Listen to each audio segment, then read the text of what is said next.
Hi hello friends, welcome back to our channel Madhuri ideas. నేను మీ మాధురిని అండి. ఈరోజు మన ఛానల్లో యాపిల్ మిల్క్ షేక్ని ఎలా చేయాలో చూపిస్తానండి. చాలా ఈజీగా సింపుల్గా సేమ్ టు సేమ్ బయట షాప్లో టేస్ట్ చేసినట్లుగానే ఉంటుంది. మరెందుకు ఆలస్యం, వీడియోని చూసేద్దాం. ముందుగా ఒక యాపిల్ని తీసుకొని ఒకసారి బాగా వాష్ చేసి దానిపైన ఉన్న తోలును మొత్తం తీసేయండి పీలర్ సహాయంతో. అలా యాపిల్ పైన ఉన్న తోలును మొత్తం తీసాక ఇలా చిన్న చిన్న ముక్కలుగా కట్ చేసుకోవాలి.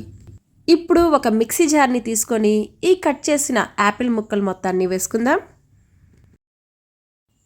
దాని తర్వాత 1 టేబుల్ స్పూన్ పంచదార అండి. ఇక్కడ నేను బ్రౌన్ షుగర్ని తీసుకుంటున్నాను. అలాగే 1 టేబుల్ స్పూన్ డ్రై ఫ్రూట్స్ పొడి.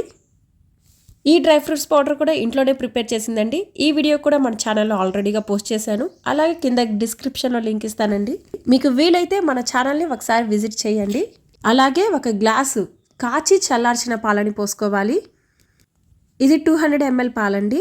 అలాగే కొంచెం చల్లదనం కోసం 3-4 ఐస్ క్యూబ్ ముక్కల్ని వేసుకోవాలి. ఇలా అన్ని ఇంగ్రీడియంట్స్ వేసిన తర్వాత వీటిని మెత్తగా వచ్చేంత వరకు బ్లెండ్ చేసుకోవాలి. ఈ వీడియోలో చూపిస్తున్న విధంగా గ్రైండ్ చేసుకుంటే సరిపోతుంది. ఇప్పుడు ఈ మిల్క్ షేక్ని ఒక సర్వింగ్ గ్లాస్లోనికి పోసుకుందాం. కొంచెం టేస్ట్ కోసం, అలాగే చూడటానికి కొంచెం బాగుండడం కోసం 1 టేబుల్ స్పూన్ చాక్లెట్ పౌడర్ని వేస్తున్నాను.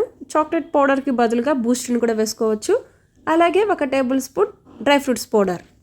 ఈ రెండింటిని వేసిన తర్వాత జస్ట్ మీరు కూడా మీ ఇంట్లో ట్రై చేసి కొంచెంగా సిప్ చేయండి. చాలా సూపర్ టేస్టీగా ఉంటుంది. అలాగే మీకు ఎలా వచ్చిందో కామెంట్ సెక్షన్లో తెలపండి. ఈ వీడియో నచ్చితే లైక్ చేయండి. మీ స్నేహితులకి మరియు బంధువులకి షేర్ చేయండి. మన ఛానల్ని మొదటిసారిగా చూస్తున్న వారు సబ్స్క్రైబ్ చేసి పక్కనున్న బెల్ బటన్ని ప్రెస్ చేయండి. మళ్ళీ ఇలాంటి మరొక మంచి రెసిపీతో కలుసుకుందాం. అంతవరకు సెలవు. Bye bye.